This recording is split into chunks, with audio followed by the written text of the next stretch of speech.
ਜਿਸ ਤਰ੍ਹਾਂ ਤੁਹਾਨੂੰ ਪਤਾ ਹੀ ਆ ਸਰੋਤਿਓ, ਜਿਹੜਾ ਇਹ ਸਾਰਾ ਹਫਤਾ ਆ ਘੱਲੂ ਘਾਰਾ ਹਫਤਾ ਚੱਲ ਰਿਹਾ। ਤੀਜਾ ਵੱਡਾ ਘੱਲੂ ਘਾਰਾ ਜੀ ਜੋ ਉਸ ਟਾਈਮ ਦੀ ਸਰਕਾਰ ਸੀ ਇੰਦਰਾ ਗਾਂਧੀ ਦੀ, ਉਸਨੇ ਸ਼੍ਰੀ ਦਰਬਾਰ ਸਾਹਿਬ, ਅਕਾਲ ਤਖਤ ਸਾਹਿਬ ਤੇ 100 ਦੇ ਕਰੀਬ ਗੁਰੂ ਘਰ, ਜਿਨ੍ਹਾਂ ਦੇ ਉੱਤੇ 1 ਲੱਖ ਤੋਂ ਵੱਧ ਇੰਡੀਆ ਦੀ ਫੌਜ, ਸੀਆਰਪੀਐਫ ਤੇ ਹੋਰ ਫੌਜਾਂ ਨੂੰ ਚਾੜ ਕੇ ਜਿਹੜਾ ਇਹ ਇੰਨਾ ਵੱਡਾ ਜ਼ੁਲਮ ਕੀਤਾ ਸੀ, ਜਿਹਦੇ ਵਿੱਚ ਹਜ਼ਾਰਾਂ ਦੀ ਗਿਣਤੀ ਦੇ ਵਿੱਚ ਆਪਣੇ ਜਿਹੜੇ ਸਿੱਖ ਆ, ਬੱਚੇ, ਭੈਣ ਭਰਾ ਉਹ ਸ਼ਹੀਦ ਹੋ ਗਏ। ਸੋ ਅੱਜ ਜੂਨ 3 1984 ਵਾਲੇ ਦਿਨ ਗੁਰੂ ਅਰਜਨ ਦੇਵ ਜੀ ਦਾ ਸ਼ਹੀਦੀ ਦਿਨ ਸੀਗਾ। ਬਹੁਤ ਵੱਡੀ ਗਿਣਤੀ ਦੇ ਵਿੱਚ ਸੰਗਤਾਂ ਪਹੁੰਚੀਆਂ ਹੋਈਆਂ ਸੀਗੀਆਂ ਤੇ ਇੰਡੀਅਨ ਮਿਲਟਰੀ ਨੇ ਪੂਰਾ ਕਰਫਿਊ ਜਿਹੜਾ ਲਾ ਦਿੱਤਾ। ਪਹਿਲਾਂ ਜਾਣ ਦਿੱਤੀ ਸੰਗਤਾਂ ਨੂੰ, ਬਾਅਦ ਦੇ ਵਿੱਚ ਜਿਹੜਾ ਕਰਫਿਊ ਲਾ ਦਿੱਤਾ ਤੇ ਪੂਰਾ ਮੀਡੀਆ ਜਿਹੜਾ ਆ ਉਹ ਬਲੈਕ ਆਊਟ ਕਰ ਦਿੱਤਾ ਤੇ ਸਟੇਟ ਨੂੰ ਜਿਹੜਾ ਟੋਟਲੀ ਸੀਲ ਕਰ ਦਿੱਤਾ ਗਿਆ।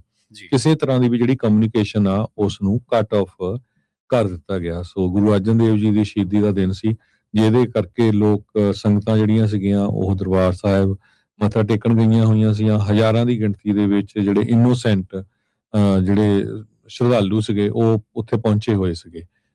ਸੋ ਅੱਜ ਉਹਨਾਂ ਨੇ ਪੂਰੀ ਤਰ੍ਹਾਂ ਘੇਰਿਆ ਤੇ ਕਿਸੇ ਨੂੰ ਬਾਹਰ ਨਹੀਂ ਜਾਣ ਦਿੱਤਾ, ਕਰਫਿਊ ਲਾ ਦਿੱਤਾ ਗਿਆ ਤੇ ਕੱਲ ਨੂੰ ਜਿਹੜਾ 4 ਜੂਨ ਨੂੰ ਪੂਰਾ ਫੁੱਲ ਫਲੈਜ ਜਿਹੜਾ ਅਟੈਕ ਆ ਉਹ ਭਾਰਤ ਦੀ ਸਰਕਾਰ ਵੱਲੋਂ ਦਰਬਾਰ ਸਾਹਿਬ ਤੇ ਅਕਾਲ ਤਖਤ ਸਾਹਿਬ ਤੇ ਕੀਤਾ ਗਿਆ। ਜੀ ਬਿਲਕੁਲ। ਸੋ ਬਹੁਤ ਜ਼ੁਲਮ ਦਾ ਕਹਿਰ ਸੀਗਾ। ਜਿਵੇਂ ਆਪਾਂ 3 ਜੂਨ ਦੇ ਵਿੱਚ ਅੱਜ ਬੈਠੇ ਹਾਂ, ਤਾਂ ਅੱਜ ਦੇ ਦਿਨ ਹਾਲਾਤ ਜੇ ਬਿਲਕੁਲ ਬਦਲ ਚੁੱਕੇ ਸੀਗੇ। ਪੰਜਾਬ ਦੇ ਇਹਨਾਂ ਹਾਲਾਤਾਂ ਨੇ ਨਾ ਸਿਰਫ ਪੰਜਾਬ ਦਾ ਜਾਨੀ ਨੁਕਸਾਨ ਕੀਤਾ, ਮਾਲੀ ਨੁਕਸਾਨ ਕੀਤਾ, ਭਾਵਨਾਤਮਕ ਤੌਰ ਤੇ ਵੀ ਪੰਜਾਬ ਦੇ ਵਿੱਚ ਰਹਿੰਦੇ ਲੋਕਾਂ ਨੂੰ, ਨਾ ਸਿਰਫ ਸਿੱਖਾਂ ਨੂੰ ਬਲਕਿ ਸਿੱਖਾਂ ਨੂੰ ਵੀ ਕਹਿ ਸਕਦੇ ਆਪਾਂ, ਸਾਰਿਆਂ ਨੂੰ ਹੀ ਬਹੁਤ ਵੱਡੀ ਭਾਵਨਾਤਮਕ ਜਿਹੜੀ ਆ ਸੱਟ ਮਾਰੀ।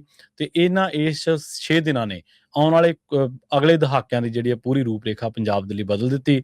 ਉਸ ਤੋਂ ਬਾਅਦ ਪੰਜਾਬ ਦੇ ਵਿੱਚ ਪੰਜਾਬ ਦੀ ਪੁਲਿਸ ਵੱਲੋਂ ਬਹੁਤ ਵੱਡੇ ਪੱਧਰ ਤੇ ਖੂਨ ਖਰਾਬਾ ਹੋਇਆ, ਬੇਦੋਸ਼ੀ ਲੋਕਾਂ ਨੂੰ ਪੁਲਿਸ ਵੱਲੋਂ ਮਾਰਿਆ ਗਿਆ ਤੇ ਇਹ ਸਿਲਸਿਲਾ ਕਈ ਸਾਲਾਂ ਤੱਕ ਜਾਰੀ ਰਿਹਾ, ਜਿਸ ਦੇ ਸਿੱਟੇ ਵਜੋਂ ਪੰਜਾਬ ਦੇ ਵਿੱਚ ਜਿਹੜੇ ਅੱਜ ਆਪਾਂ ਇਹਨਾਂ ਮੁਲਕਾਂ ਦੇ ਵਿੱਚ ਬੈਠੇ ਹਾਂ, ਉਹ ਸਿਸਟਮ ਨੇ ਸਾਨੂੰ ਉੱਥੋਂ ਹਿਜਰਤ ਕਰਨ ਦੇ ਲਈ ਮਜਬੂਰ ਕੀਤਾ। ਸਾਡੇ ਪਿਓਾਂ ਨੂੰ, ਸਾਡੇ ਦਾਦਿਆਂ ਨੂੰ ਉੱਥੋਂ ਕੁੱਟ-ਕੁੱਟ ਕੇ ਭਜਾਇਆ ਗਿਆ ਤੇ ਇਸ ਕਰਕੇ ਅਸੀਂ ਇਹਨਾਂ ਮੁਲਕਾਂ ਦੇ ਵਿੱਚ ਆਉਣ ਤੇ ਮਜਬੂਰ ਹੋਏ ਹਾਂ ਤੇ ਇਹ ਜਿਹੜੇ ਸਾਕੇ ਨੇ ਸਾਨੂੰ ਕਦੇ ਵੀ ਨਹੀਂ ਭੁੱਲਣੇ ਚਾਹੀਦੇ। ਜੀ।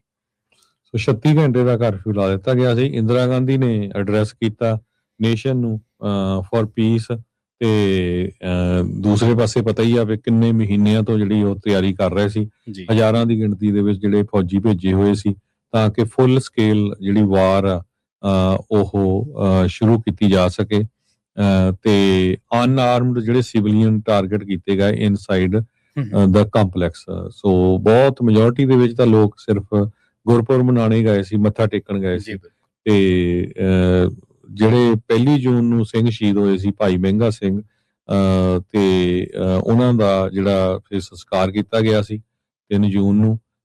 ਜੋ ਡਿਪਾਰਟਮੈਂਟ ਜਿਹੜੇ ਦਰਬਾਰ ਸਾਹਿਬ ਦਾ ਕੰਪਲੈਕਸ ਸੀ ਉਹਦੇ ਵਿੱਚ ਜਿਹੜੀ ਕਿਸੇ ਤਰ੍ਹਾਂ ਦਾ ਵੀ ਜਿਹੜਾ ਟੈਲੀਫੋਨ ਕਨੈਕਸ਼ਨ ਸੀ ਉਹਨੂੰ ਪੂਰੀ ਤਰ੍ਹਾਂ ਕੱਟ ਆਫ ਕਰ ਦਿੱਤਾ ਗਿਆ ਸੀਗਾ। ਸੋ ਬਹੁਤ ਘੱਟ ਗਿਣਤੀ ਦੇ ਵਿੱਚ ਜਿਹੜੇ ਆਰਮਡ ਸਿੱਖ ਸੀਗੇ ਜਿਹੜੇ ਉਸ ਕੰਪਲੈਕਸ ਦੇ ਵਿੱਚ ਸੀਗੇ ਤੇ ਗਵਰਨਮੈਂਟ ਨੇ ਪੂਰੀ ਤਰ੍ਹਾਂ ਪੰਜਾਬ ਨੂੰ ਪੂਰੀ ਦੁਨੀਆ ਦੇ ਨਾਲੋਂ ਘੱਟ ਕਰ ਦਿੱਤਾ ਸੀ। ਜੀ ਬਿਲਕੁਲ।